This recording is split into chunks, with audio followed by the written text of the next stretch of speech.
A 17-year-old girl with the voice of an angel stepped onto James Brown's review tour stage for the first time. Her name was Tammi Terrell, and she was about to enter a world where talent and tragedy walked hand in hand. Within months, Bobby Bennett, a member of the famous Flames, would witness something that would haunt him for the rest of his life. Something that would make him say years later, in an interview that shook the music world, "I saw things that should never happen to anyone." What Bobby saw that night in 1963 became one of the most controversial chapters in soul music history. But here's what makes this story so complicated: James Brown never publicly addressed these allegations. Tammi Terrell never spoke about them before her death. And the music industry of the 1960s had a way of burying secrets that today would never stay hidden. So what really happened? And why, after all these years, does this story still matter? The answer lies not in simple judgments, but in understanding a time, a culture, and two lives that collided in the most devastating way possible. Before we continue with this story, if you appreciate deep dives into music history's most complex moments, please subscribe. This channel brings you the untold stories that shape the soundtrack of our lives. Tammi Terrell wasn't just another young singer dreaming of stardom when she crossed paths with James Brown in 1962.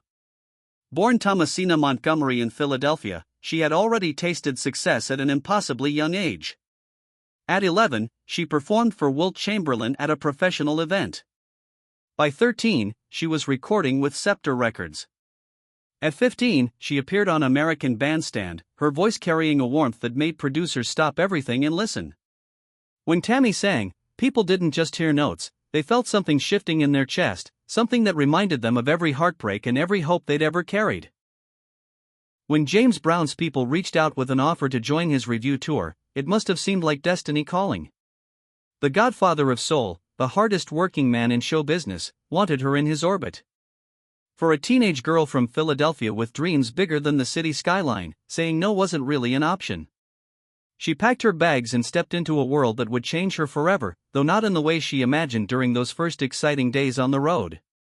To understand what Tammi walked into, you have to understand what James Brown's operation looked like in 1962. This wasn't just a touring band, it was a tightly controlled empire built on discipline, precision, and an almost militaristic attention to detail. James Brown didn't just lead his musicians, he commanded them. He fined band members for missed notes, for wrinkled uniforms, for anything that fell short of the perfection he demanded every single night. The famous Flames, his vocal group, knew the rules better than anyone: you showed up early, you performed flawlessly, and you never, ever questioned James Brown's authority. But that level of success came with a price, and the people in Brown's orbit paid it in different ways.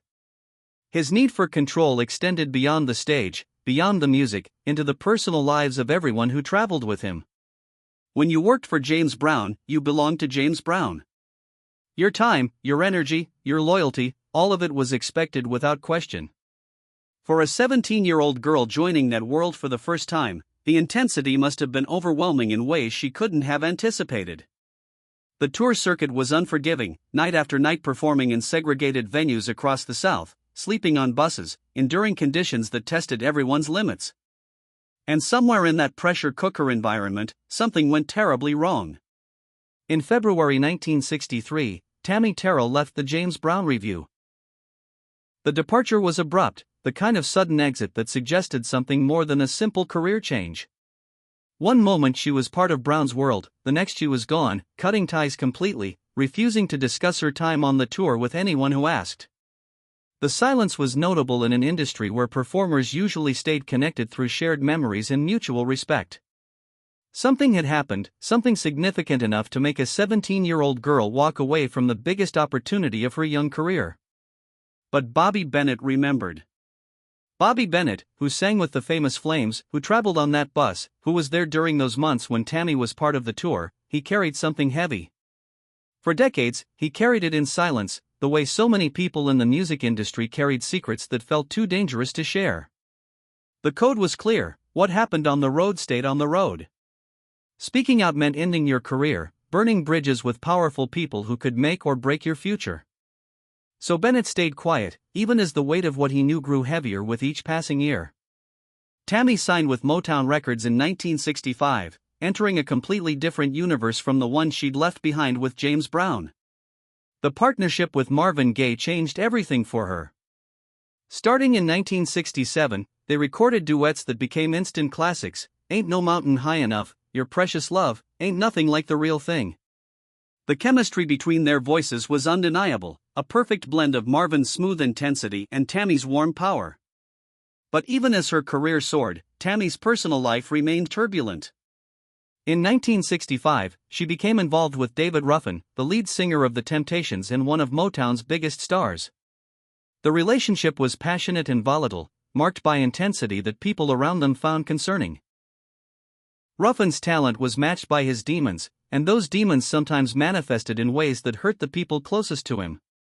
Multiple sources would later report that the relationship turned violent, that Ruffin's temper could be explosive, that Tammi found herself once again in a situation where love and danger were impossibly tangled.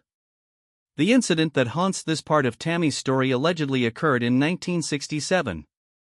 According to various accounts, David Ruffin struck Tammi in the head with a motorcycle helmet during an argument. The details are murky, filtered through decades of rumor and the protective instincts of an industry that preferred to keep its ugliest truths hidden. Ruffin would later deny the severity of the allegations. But the people close to Tammi reported that something violent happened, something that left her shaken and hurt in ways that went beyond the visible bruises. What happened next would raise questions that still haunt music history today. October 14, 1967. Hampton-Sydney College in Virginia. Tammi Terrell was performing with Marvin Gaye, running through their catalog of hits for a college audience, when she collapsed in Marvin's arms mid-performance. The moment would become one of the most tragic in Motown history, not just because of what it represented for Tammi, but because of what it meant for everyone who loved her music and believed in her future. One moment she was singing, her voice filling the space with warmth and power, the next she was falling, her body giving out in ways that terrified everyone who witnessed it. The diagnosis came quickly and brutally: a malignant brain tumor. Doctors gave her a grim prognosis, but Tammi, still only 22 years old, refused to accept that her story was over. She underwent surgery, the first of what would eventually be 8 operations over the next 3 years, each one an attempt to remove or slow the growth of the tumor that was killing her. The surgeries were invasive, dangerous, and ultimately futile, but Tammi faced them with courage that stunned everyone around her. Between operations, she tried to record, tried to maintain some connection to the music that had defined her life, even as her strength ebbed away. Marvin Gaye was devastated by Tammi's illness in ways that would affect him for the rest of his career. He had come to care for her deeply during their time recording together, and watching her decline was almost unbearable. He continued to release music under their names, but some of the later recordings actually featured other vocalists standing in for Tammi when she was too ill to sing. The deception was done out of love, out of a desire to keep her legacy alive and her name on the charts while she fought for her life, but it also spoke to the music industry's complicated relationship with truth and image. This is where the story reaches its most difficult and controversial point. For decades, Bobby Bennett carried what he witnessed during those months in 1963 when Tammi Terrell toured with James Brown. He stayed silent through Brown's rise to legendary status, through Tammi's success at Motown, through her collapse and her years of suffering with the brain tumor. He stayed silent even after her death in 1970, protecting a secret that grew heavier with time but seemed too dangerous to share while the people involved were still alive and powerful enough to retaliate. But eventually, Bennett spoke. In an interview that would later be referenced by music historians and journalists trying to piece together the truth about Tammi's short life, Bennett described something that shocked everyone who heard it. According to his testimony, James Brown became violent with Tammi Terrell during the 1963 tour. Bennett's description was graphic and disturbing. He used words like beating and described Tammi as being left bloodied by Brown's attack. According to Bennett, this violence was the real reason Tammi left the tour so abruptly, that she simply couldn't endure what was happening any longer and had to escape while she still could. Bennett's testimony was specific enough to be credible but also raised immediate questions. Why had he waited so long to speak? Why hadn't he intervened at the time if the violence was as severe as he described? Why hadn't he come forward when Tammi was still alive and might have benefited from someone validating her experience? The answers to these questions reveal the complicated dynamics of the music industry in the 1960s, where speaking out against a star of James Brown's magnitude meant ending your own career, where loyalty to the group was expected even when that loyalty required silence about terrible things, where the power imbalance between a young black woman and an established male star made justice functionally impossible. By the time Bennett finally told his story, both James Brown and Tammi Terrell were dead, unable to confirm or deny, unable to provide their own versions of what happened in 1963. This timing has led to inevitable skepticism from some quarters. Without Tammy's own testimony, without contemporary documentation, without any police reports or medical records from 1963, Bennett's account stands alone as the primary evidence of what allegedly occurred. James Brown never publicly addressed the allegations, maintaining a silence that has been interpreted as evidence of guilt by some and as dignified restraint by others. The lack of contemporary evidence makes definitive conclusions impossible. There were no cell phone cameras in 1963, no social media to document abuse, no Me Too movement to make it safer for victims to speak out. Private violence often remained exactly that. Private, known only to those who witnessed it and those who experienced it, buried beneath the weight of an industry that valued its stars too much to hold them accountable for their personal behavior. The absence of documentation doesn't mean nothing happened, but it also means that anyone seeking absolute certainty will search in vain. The question that has haunted music historians ever since Tammy's death is whether there was a connection between the alleged violence she experienced and the brain tumor that killed her. Could the beating that Bobby Bennett described in 1963 have triggered or accelerated tumor growth? Could David Ruffin's alleged attack with the motorcycle helmet in 1967 have caused the medical crisis that led to Tammy's collapse just months later? The timeline seems suggestive: alleged head trauma followed by a brain tumor, a pattern that makes it easy to see causation where there might only be correlation. Medical science offers no clear answers. Can blunt force trauma to the head cause or accelerate brain tumor growth? Experts say it's theoretically possible but difficult to establish in individual cases. The mechanisms aren't fully understood, and creating a definitive causal link between a specific incident of trauma and a later tumor would require evidence that doesn't exist in Tammy's case. Her tumor was malignant, aggressive, and ultimately fatal, but whether it was triggered by external trauma or arose spontaneously from genetic or environmental factors cannot be determined decades after her death. Those who defend James Brown's legacy, or who simply believe in requiring stronger evidence before accepting serious allegations, point to the lack of documentation, the timing of Bennett's testimony decades after the alleged events, and the medical uncertainty around tumor causation. They argue that conflating correlation with causation does a disservice to everyone involved, that sometimes tragedy is just tragedy without needing to be tied to human malice, that brain tumors occur in people who have never experienced head trauma, and Tammy's illness might have had nothing to do with any alleged violence she endured. Perhaps the most painful aspect of this entire story is Tammi Terrell's own silence. She never spoke publicly about what happened during her time with James Brown. She never gave interviews detailing abuse or filed police reports or sought legal recourse for what had allegedly been done to her. Even during her years at Motown, when she had the support and protection that might have made speaking out less risky, she chose to remain silent about those months in 1963. Her silence has been interpreted in multiple ways, none of them fully satisfying. What makes her silence even more tragic is that we'll never know what she would have wanted us to understand about her life. She died at 24, before she could tell her own story in her own words, before she could decide what parts of her experience should be public and what parts should remain private. We're left projecting our assumptions onto her silence, using her life as a symbol for contemporary conversations about abuse and accountability, when what she might have wanted was simply to be remembered for her music and her talent rather than for the violence she may have endured. Tammi Terrell died on March 16, 1970, at age 24, in her mother's arms at Graduate Hospital in Philadelphia. The official cause was the brain tumor that had ravaged her body for over 2 years. Between the time of her collapse in 1967 and her death in 1970, Tammi lived in a state of suspended tragedy. The surgeries left her weak, the medications made her foggy, and the knowledge that she was dying robbed her of the future she had worked so hard to build. She spent time with family, sought comfort in faith, and tried to make peace with the reality that her 24 years on Earth would be all she would get. The music she had created with Marvin Gaye continued playing on radios across America, her voice bringing joy to millions even as she suffered in ways most of her fans would never know about. James Brown reached new heights of influence. In 1968, the day after Martin Luther King Jr. was assassinated, Brown performed a concert in Boston that many credited with preventing riots in the city. He became known as Soul Brother Number 1, a voice for Black America during one of its most turbulent periods. His 1968 anthem, Say It Loud, I'm Black and I'm Proud, became a rallying cry for the civil rights movement.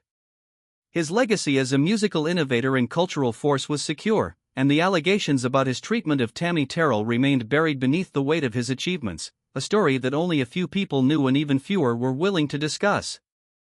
David Ruffin's career with the Temptations ended in 1968 when his behavior became too erratic for the group to manage. He continued as a solo artist but struggled with addiction and personal demons that mirrored the darkness following so many performers of that era. Whether guilt over what happened with Tammi contributed to his decline is something only Ruffin could have answered, and he took whatever truth he carried to his grave when he died in 1991. More than 50 years after Tammi Terrell's death, her story remains unresolved in ways that make simple conclusions impossible. Bobby Bennett's testimony stands as serious allegations that can neither be definitively proven nor simply dismissed. James Brown's silence denies us his account of what happened. Tammy's own silence, for whatever reason she chose it, means we'll never hear her version of events in her own words. The medical evidence is suggestive but not conclusive. What we know for certain is that Tammi Terrell was extraordinarily talented, that she left James Brown's tour abruptly in 1963, that she developed a brain tumor that killed her at 24. We know that Bobby Bennett testified decades later to witnessing violence that he described as severe enough to leave Tammi bloodied. We know that multiple sources reported David Ruffin's relationship with Tammi was volatile and allegedly violent. We know that the music industry in the 1960s operated with minimal protections for young artists, particularly young women, and that power was concentrated in the hands of men who faced essentially no accountability for their behavior. What Tammy's story demands from us is intellectual humility, a willingness to sit with ambiguity rather than forcing resolution where none exists. It demands that we take allegations of violence seriously without requiring that victims provide perfect, documented evidence in order to be believed. It demands that we acknowledge the limitations of historical analysis when key evidence doesn't exist or was never collected. It demands that we recognize that sometimes the most honest thing we can say is we don't know for certain, but here's what the available evidence suggests, and here are the questions it raises that may never be answered. Despite everything, or perhaps because of everything, Tammi Terrell's music endures. The duets with Marvin Gaye remain timeless expressions of love and longing, played at weddings and anniversaries, soundtracking the moments when people fall in love and believe that love can overcome any obstacle. Her voice, captured in those recordings, still moves listeners more than 50 years after her death, still carries that rare combination of power and vulnerability that made her special from the very beginning. The music is her legacy, the thing that outlasted the tragedy and the controversy and the unanswered questions. But honoring that legacy honestly means acknowledging the full complexity of her life, not just the beautiful parts we want to celebrate. It means recognizing that the voice that brings us joy emerged from a life marked by struggle, that the industry giving us her music may have also contributed to her suffering, that the men who helped create her biggest hits were also men whose behavior toward her has been seriously questioned. Holding these truths together, refusing to look away from either the beauty or the ugliness, might be the most honest way to remember Tammi Terrell and to honor what her short life represented. The allegations against James Brown and David Ruffin, whether ultimately proven or forever uncertain, serve as reminders that the music we love often comes from places of pain. That the artists who comfort us with their voices sometimes lived lives of tremendous struggle. That the industry producing our favorite songs has also been the site of exploitation, abuse, and tragedy that we'd rather not think about when we're enjoying the music. These uncomfortable truths don't have to destroy our appreciation for the art, but they should complicate it, should make us think more carefully about the human cost of the entertainment we consume. Tammi Terrell's story asks us to care about more than just the songs, to remember that behind every voice that moves us was a person who deserved safety, respect, and the chance to live a full life. She didn't get that chance. She died at 24, her potential cut short by a tumor that may or may not have been connected to violence she may or may not have experienced from men who were never held accountable for their alleged actions. The uncertainty is frustrating, but it's also a reminder that justice delayed is often justice denied, that waiting until everyone involved is dead before telling difficult truths serves no one except those who would prefer that those truths remain hidden forever.